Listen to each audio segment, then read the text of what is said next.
El papel de la mujer en la lucha por la calidad de vida y la vida digna.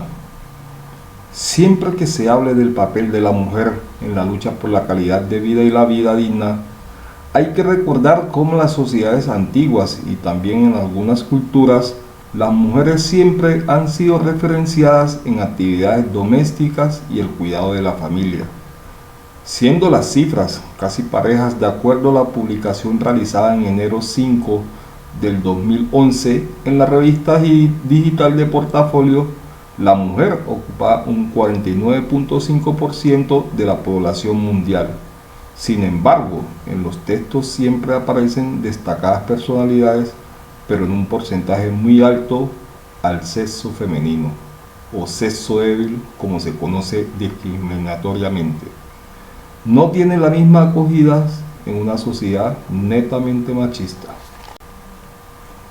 Inicialmente, desde la prehistoria, las mujeres se han encargado de las labores de administradoras, cuidado de niños, fabricaban útiles, prendas de vestir.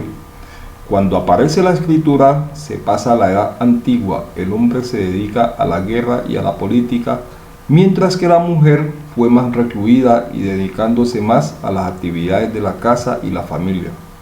Asimismo, le permitió mezclarse más en la cultura y las actividades religiosas, apareciendo las primeras mujeres como un mayor poder de decisión, como es el caso de la sacerdotisa sumeria Eneduana Hipatía de Alejandría, la guerrera celta Biútica, las mujeres espartanas o Cleopatra.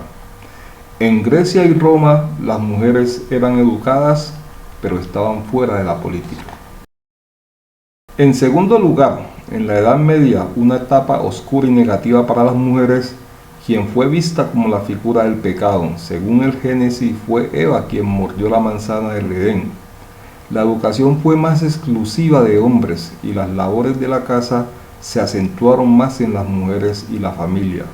En su papel de sumisa hacía que no tuvieran independencia y poder de decisión. Había pocos casos de mujeres educadas, pero con limitaciones como Isabel I de Castilla o la escritora de Pizán. Por otra parte, el paso de la Edad Media a la Edad Moderna del siglo XIX tiene lugar en 1492 con el descubrimiento de América. Ya en el siglo XVII existía un radicalismo religioso donde se acusaban las mujeres y brujas, y muchas fueron quemadas y parecen las nuevas oportunidades laborales y empiezan a volverse un poco independientes en la parte económica. Luego, en el siglo XVIII, con la aparición del humanismo y la ilustración, empiezan las grandes pugnas por la libertad y coge fuerza su mentalidad, y más en la llegada de la Revolución Francesa en 1782, cuando mujeres europeas marcharon en Versalles en busca de igualdad bajo el lema libertad, igualdad y fraternidad.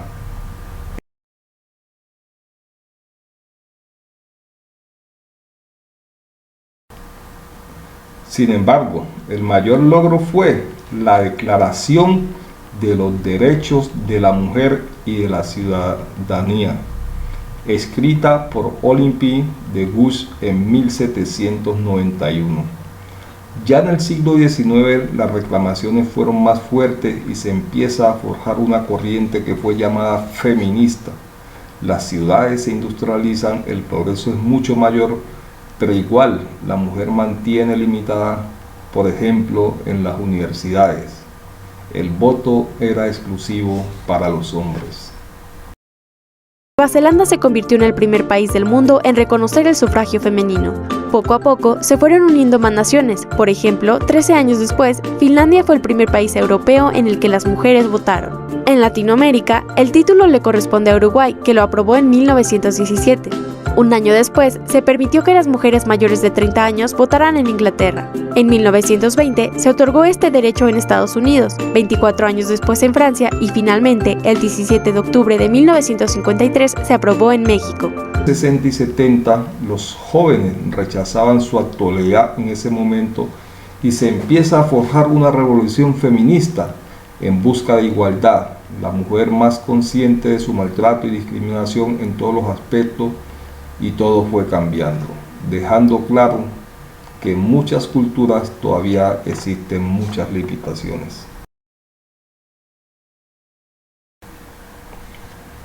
En el siglo XIX surgen movimientos como el de Flora Tristán a la cabeza, y los grupos feministas en el movimiento obrero se verán influidos por el origen de la familia, la propiedad privada y el Estado, escrito por Friedrich Engels en 1884.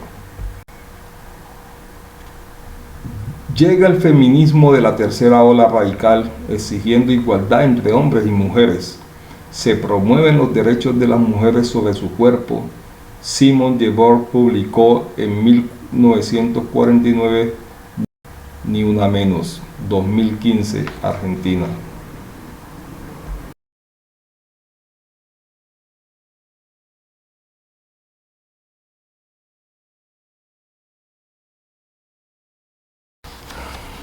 En 1908, el Partido Socialista de los Estados Unidos celebró y consagró el Día Nacional de la Mujer el 28 de febrero de 1908.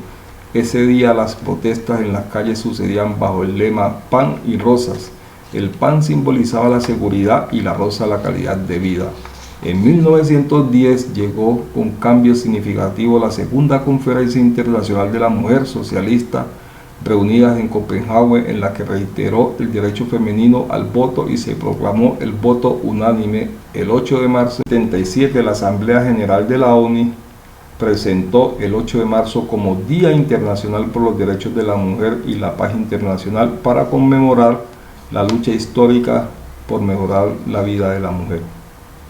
En la Asamblea General del 2 de julio del 2010, la ONU creó ONU Mujeres, una entidad para la igualdad de género y empoderamiento de la mujer, cuya primera conmemoración fue el 8 de marzo del 2011, en el centenario del incendio de la fábrica de camisas. El deporte también fue abierto para las mujeres. Hoy en día se juega el fútbol femenino, deporte que era exclusivo de los hombres, el levantamiento de pesas, atletismo, entre otros. Las hermanas William, Steffi Graf, Florence Griffin-Joyner, Isabel Urrutia, Mariana Pajón, Yuri Alvear, Jacqueline Retería, Caterina Ibargüe, Martina Navratilová son mujeres que se pudieron destacar en el deporte. Finalmente queda para la historia las grandes hazañas y aportes de la mujer en la lucha para mejorar la calidad de vida. Marie Curie, polaca, luchó para ser científica en su país cuando las mujeres no podían ir a la universidad. Virginia Woolf, británica, novelista, ensayista, editora y feminista, considerada una de las más destacadas figuras del modernismo literario en el siglo XX. Frida Kahlo, mexicana, pintora revolucionaria del mundo del arte y la política. Sus ideas y políticas fueron revolucionarias en una época en que las mujeres eran consideradas el sexo débil. Rosa Parks defendió los derechos civiles en los Estados Unidos en la época de segregación racial. Se abstuvo de ceder su puesto a un blanco en 1 de diciembre de 1955. Rosalind Franklin, una química cristalógrafa inglesa, responsable de importantes contribuciones en la estructura del ADN.